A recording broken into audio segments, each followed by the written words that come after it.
So I'm Diane Mathis. I'm a professor of immunology at Harvard Medical School. And this talk, my second one, is focused on one particular mechanism of enforcing T-cell tolerance, which depends on the transcription factor Aire. Now, in my first talk, I explained to you that tolerance mechanisms are needed because of the random manner in which the repertoires of antigen-specific receptors displayed on B cells and T cells are generated during their differentiation in the thymus and bone marrow.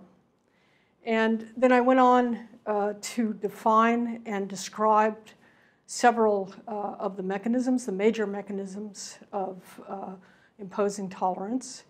And then finally, I explained that these tolerance mechanisms break down actually relatively frequently, and the result is the development of autoimmune disease, diseases like type 1 diabetes or myasthenia gravis or multiple sclerosis. Now, this talk is focused on one of the more recently discovered means of enforcing tolerance. That is, it was discovered about 15 years ago. And it depends on a transcription factor called Aire. It's an important mechanism and a fascinating mechanism. At least I think so, and I hope you'll agree with me by the time we get to the end of the talk. And this mechanism actually makes links together two of the important mechanisms, one in central tolerance and one in peripheral tolerance. So the Aire story starts with a human disease called APS-1 for Autoimmune Polyglandular Syndrome Type 1. And these individuals have severe candidiasis infections of mucosal surfaces. They also have autoimmune attack on the parathyroid glands and autoimmune attack on the adrenal glands. Now, these are the three most frequent symptoms, and they're the symptoms which are used to diagnose the disease. But all of the individuals with APS-1 have multiple other autoimmune manifestations. They might have type 1 diabetes, or they have autoimmune attack on the ovaries or the liver. And what these organ targets are varies from individual to individual, even for people that are in the same family and have the same mutation. So in 1997, two groups independently cloned the gene underlying APS-1, and they called the protein that it encodes Aire for autoimmune regulator. Aire was a quite large protein of more than 500 amino acids, and by now more than 50 mutations scattered through the Aire gene have been identified in different individuals with APS-1. So from the beginning, Aire was thought to be some kind of transcriptional regulator, and I'll show you later on that this indeed turns out to be the case. So one important clue to how Aire is working came just from knowing where it's expressed. So it's expressed primarily in the thymus, not by the differentiating T cells themselves, but rather by the stromal cells, the epithelial cells, which nurture their differentiation and allows the different processes that need to take place for T cell maturation. They're localized, Aire is localized in the medulla, and within the medulla, specifically in a very small subset of epithelial cells, which we call medullary epithelial cells. And they make up only 0.5% of the stromal cells in the thymus. And the reason that this finding elicited interest was that at that time there was a body of data that was growing larger and larger, that these cells actually express a large repertoire of RNA transcripts encoding what we normally think of as proteins particular for fully differentiated cells. So for example, one is insulin, or there might be myelin basic protein or heart protein or a liver protein. In fact, when it was looked at very carefully, it was found that many tissues in the body, more than 30, are represented by transcripts in this very small population of cells. And so the notion developed that these transcripts would be translated into proteins. And actually, if you have good antibodies, you can find these proteins. You can find insulin in these cells, for example. And these proteins would be degraded by normal mechanisms of antigen processing and loaded onto MHC molecules and be shuttled to the surface of the cell. And then as the self-reactive differentiating T cell is percolating through the thymus, if its T cell receptor recognizes this peptide MHC complex in the particular window of affinity or avidity, T cell tolerance will take place. And it was our hypothesis that actually Aire is controlling the transcription of this repertoire of transcripts encoding peripheral tissue antigen proteins, or PTAs is what we call them. And that was because of the overlap in where Aire is expressed, as well as the fact that individuals that have an Aire mutation have a multi-organ autoimmune disease. So to evaluate our hypothesis, we, and actually other investigators independently, made mice which were lacking Aire knockout mice. And when we looked at these mice, indeed, they had inflammatory infiltrates in several organs. I'm showing the salivary gland here and the thyroid gland, where you can see these infiltrating leukocytes, which you don't see in the corresponding wild type tissues. These mice also had autoantibodies, circulating autoantibodies against many different organs. So basically what you do here is you just take serum from a wild type mouse or a knockout mouse and use it, incubate it with normal tissue, and then come in with a secondary step which allows you to light up those regions where the antibody bound. And so the serum from the Aire knockout mice, but not from the Aire wild type, lit up a lot of different organs and actually some specific structures in different organs.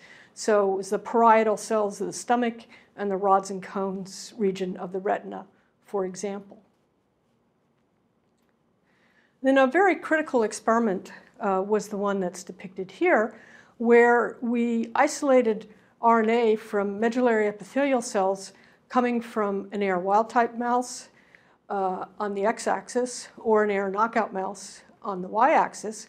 And what I'm showing you is whole genome expression profiling, where each dot represents expression of a particular gene, and how it's expressed in the wild type is its point on the y-axis, on the x-axis, and how it's expressed in the knockout is its point on the x-axis. And where it's induced by Aire falls below the diagonal. And when we looked at this, what we found was that Aire actually induced hundreds of transcript in medullary epithelial cells. In particular, transcripts that were encoding these PTA proteins or peripheral tissue antigens.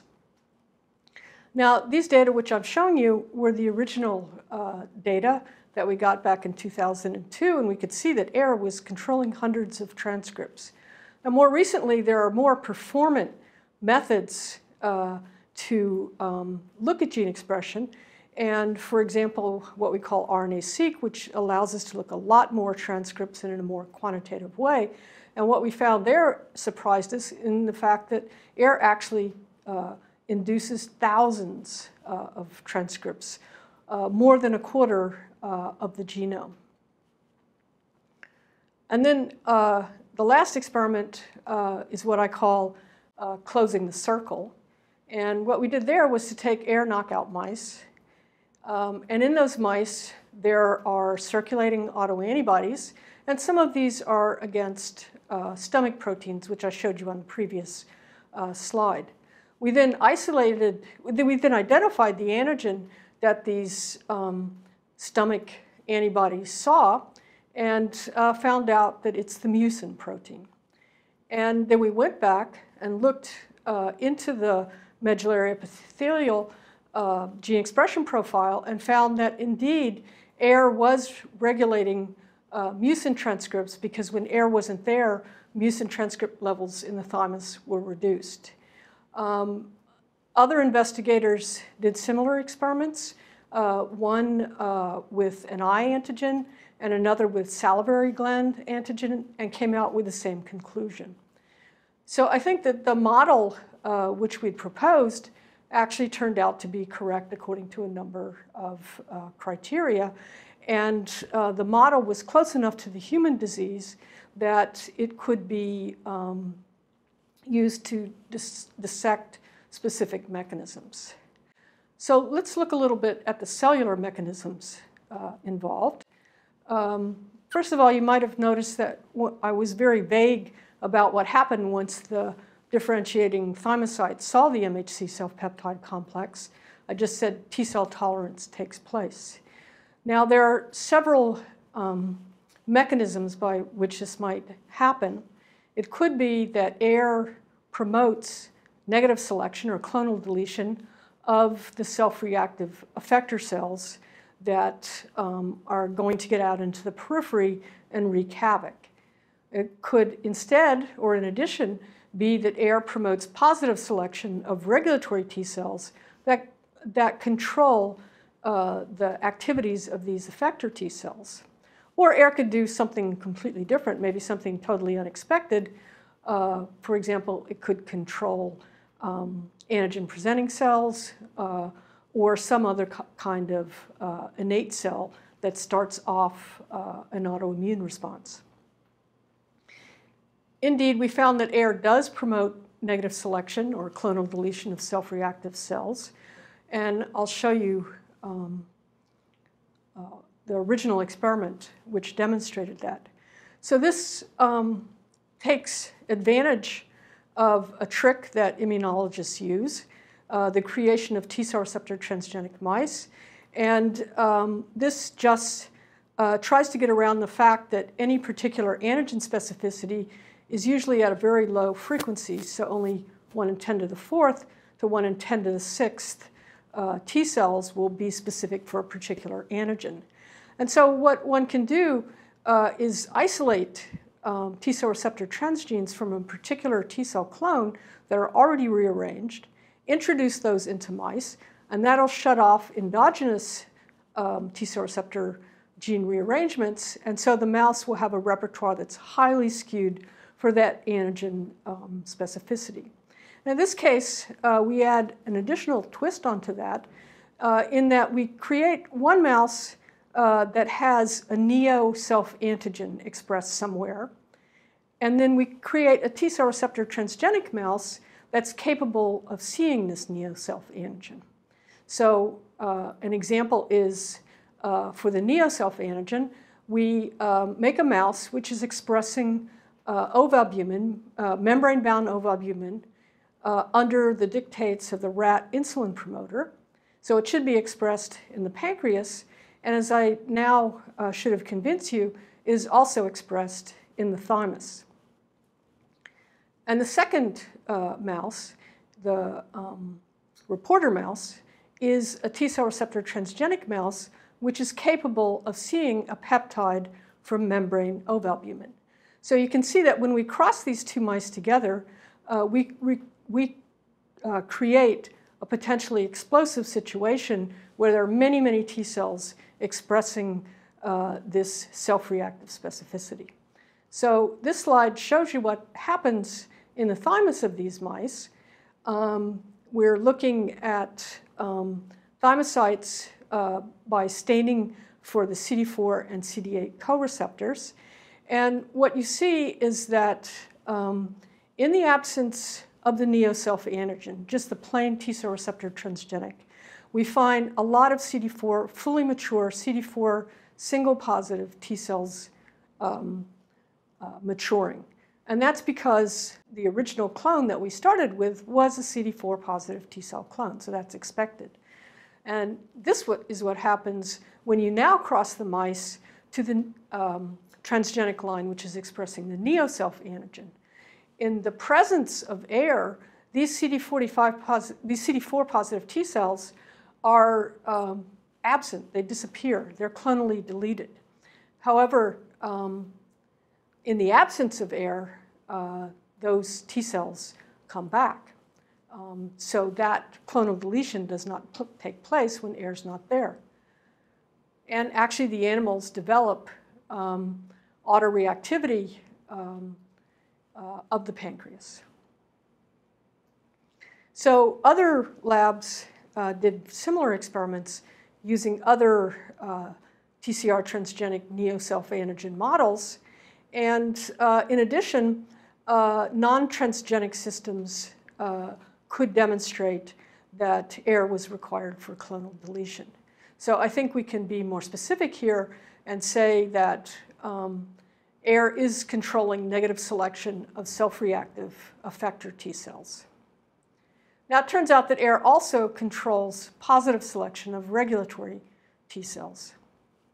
When we first started studying this, we didn't think that was the case because we looked at a lot of mice and we didn't see much difference in the frequency or the type of Treg cell that these mice had, so CD4 positive, FOXP3 positive regulatory T cells. And that's because we were always looking at adult mice. Later, we looked earlier and did find that there was a deficit in this regulatory T cell population before 10 days of age. Now, we wondered if this was very meaningful because it's not a huge difference. The cells aren't totally gone. And it's only during this quite narrow time window where one sees the difference. So we designed an experiment which allowed us to show whether regulatory T cells during that time period are important. So we could do both loss of function experiment and a gain of function experiment. So in the loss of function experiment, we took a mouse where we could turn FOXP3 off whenever we wanted to. And so if we turn off FOXP3, then we don't get Tregs made during that time window. So we use that mouse to deplete regulatory T cells that are being generated during the first 10 days of life. And when we did that, the mice developed multi-organ autoimmunity as indicated by the shaded blocks that I show you here. If we did the same experiment, and however we took an adult mouse where we depleted Tregs for 10 days, we saw only rare and quite sporadic autoimmunity. Now for the gain of function experiment, what we did was take Aire knockout mice, which, as you saw before, will develop multi-organ autoimmunity. And then we took Tregs that were generated specifically during that 10-day age window just after birth, and we added those in, and those mice were highly protected from autoimmunity. However, if we took regulatory T cells that were made during a 10-day window in an adult, they were not protective. So by both the loss of function and gain of function experiments, it was clear that Aire was controlling an important population of regulatory T cells, and this was specifically during a very early time window. Now, that made sense to us because we had an earlier finding which we were not able to understand until we got these more recent results, and that is that we made a mouse where we could turn Aire on and off at will.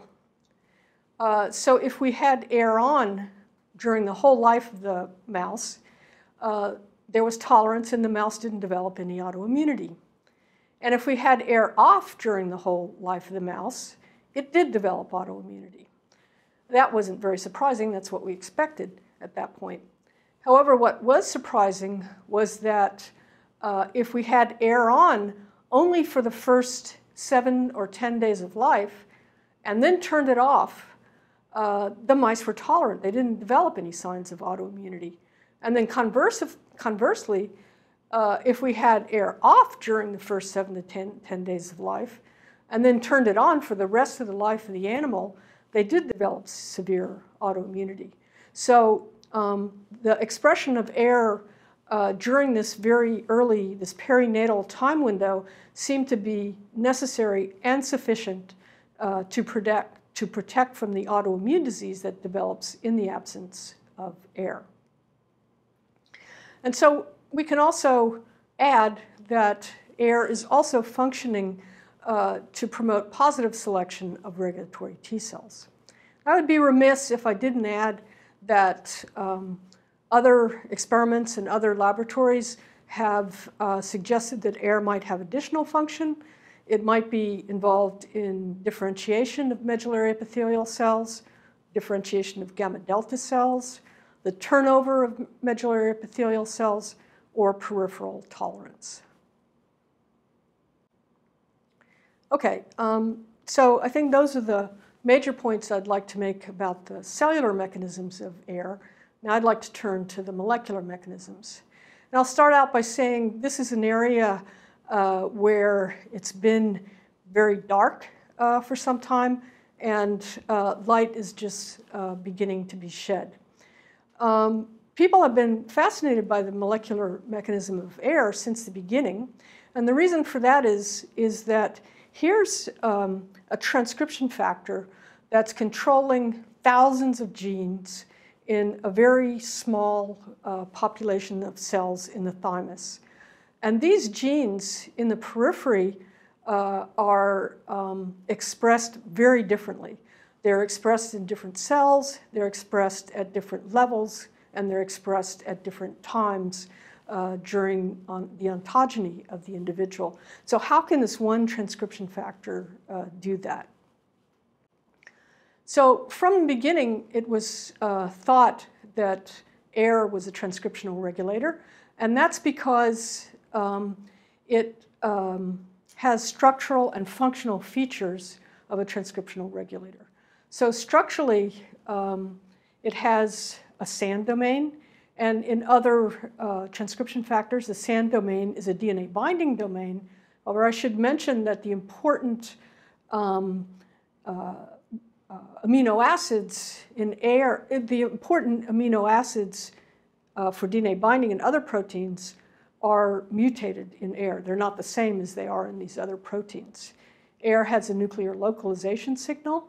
It has a CARD domain, which is important for homooligomerization. It also has 2 PhD domains, which are used in various types of protein-protein interactions. As far as functional features, air is localized in the nucleus, as one would expect for a transcription factor.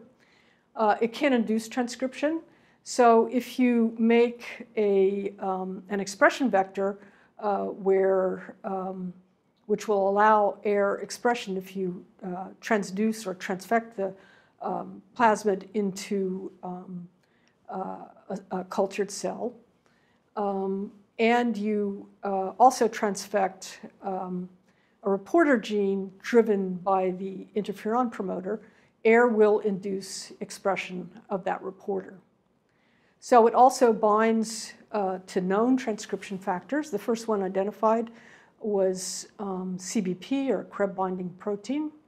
Now, air only binds very weakly and nonspecifically to DNA, even though it has the SAN domain, which I mentioned. It seems to be more involved in binding to different chromatin proteins than directly to DNA itself.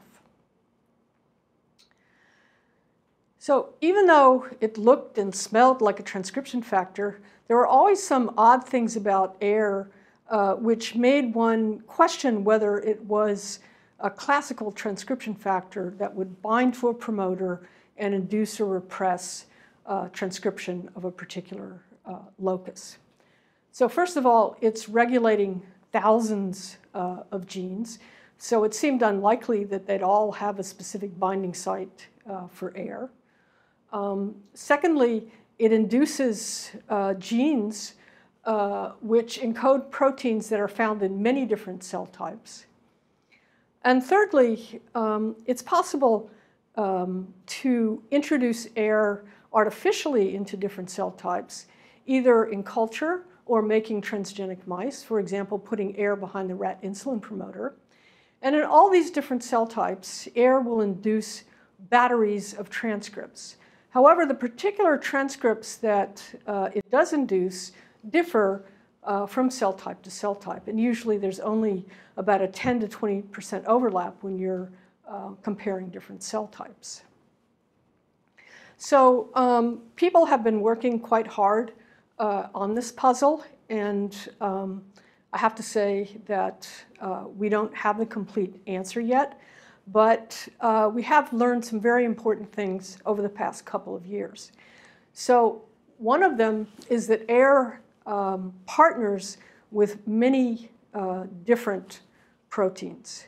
Now, the way that this experiment was done was to take chromatin from an Aire-expressing cell, immunoprecipitate Aire, and then use mass spectrometry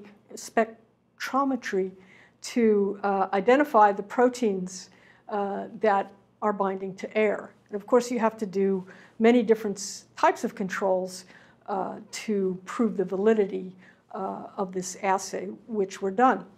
And even after these controls, it became clear that Aire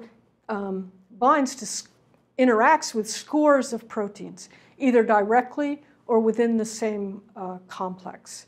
Up here I'm showing about 40, but even since this figure was made, there are another 5 to 10 which have been identified.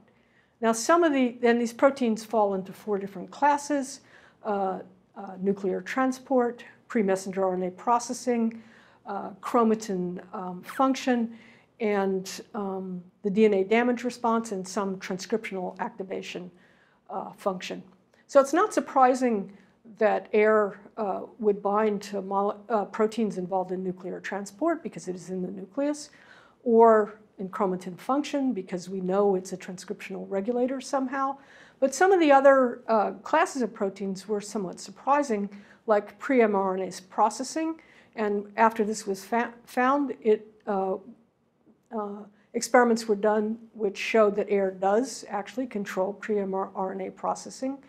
And then lastly, these proteins that are involved in transcription but are also part of the DNA damage response. So that's one important thing. The second important thing is that Aire seems to be operating very early in the process of gene transcription by RNA polymerase-II. So when I was learning about transcription some years ago, we used to think that there were 2 types of genes. Genes that had RNA polymerase on them and they were transcribed, and genes that didn't have RNA polymerase on them and they weren't transcribed. But over the last, say, 5 to 8 years, it's become clear that there's a third class of genes which is very important. And these genes are ones which RNA polymerase binds. It moves a little bit into the gene and then just stops.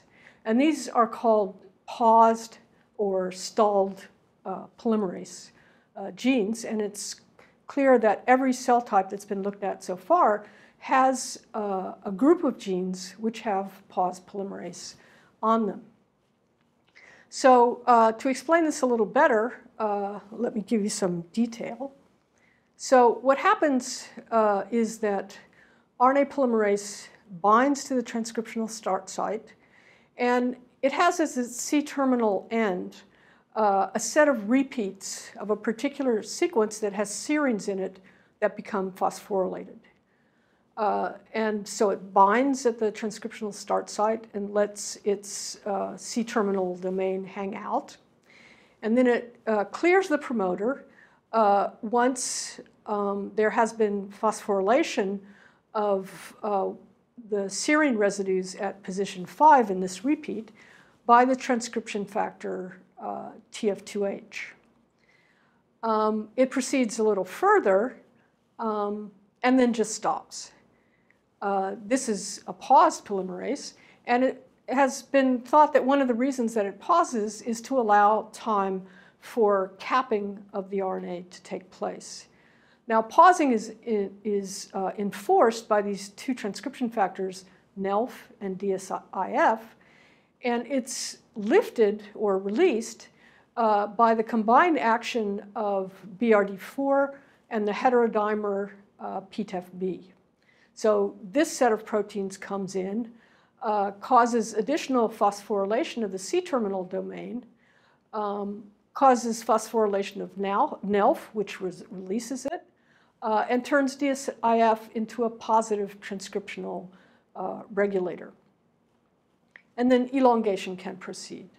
So what Aire does is that it releases RNA polymerase pausing on paused genes.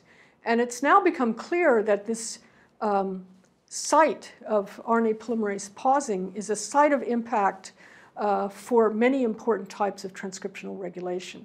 It's where c-Myc works.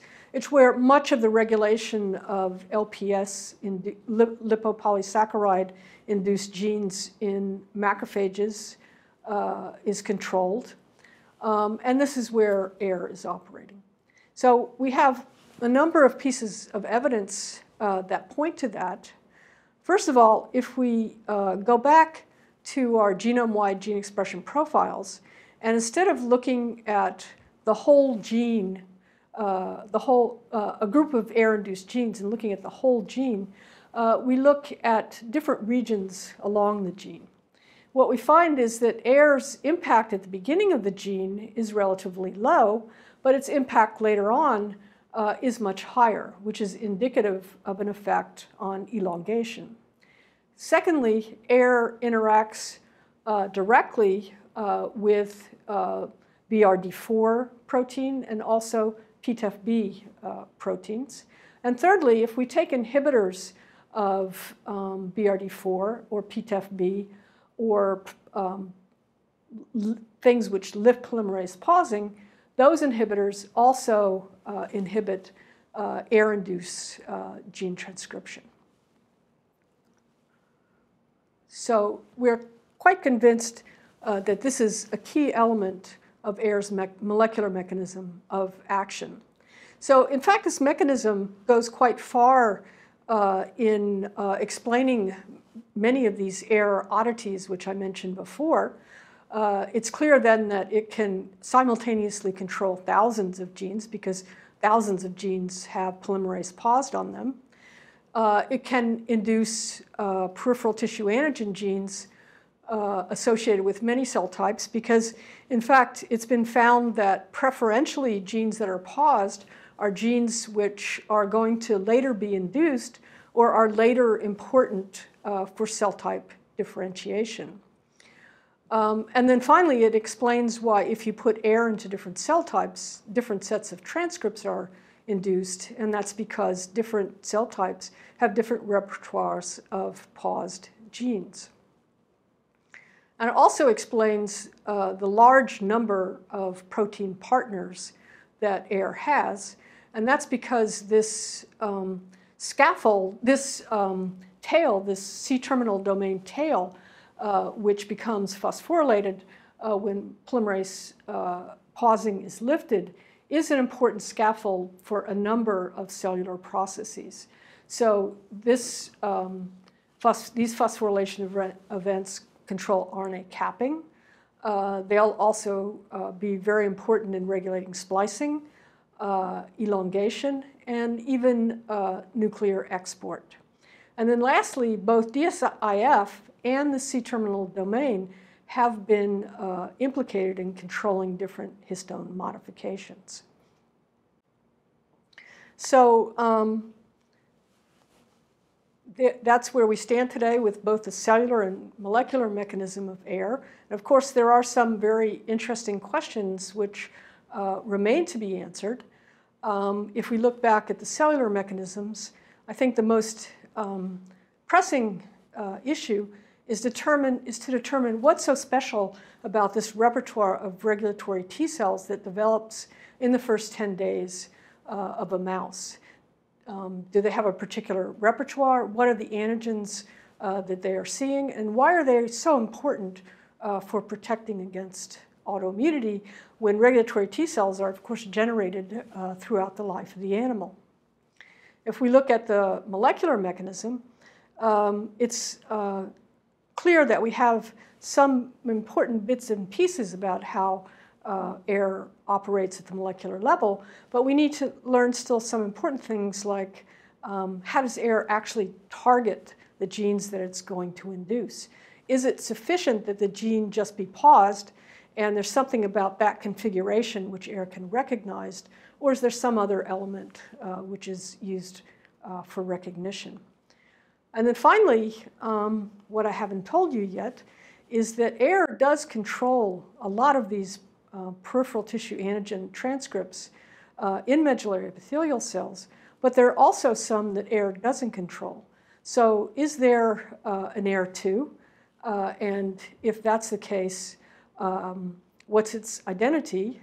There's no homologous protein, or no highly homologous protein, I should say. So what's its identity, and does it operate in the same way that Aire does? And lastly, I'd like to thank or acknowledge the people in the lab who have worked on Aire over the past 15 years and I think found some very interesting things.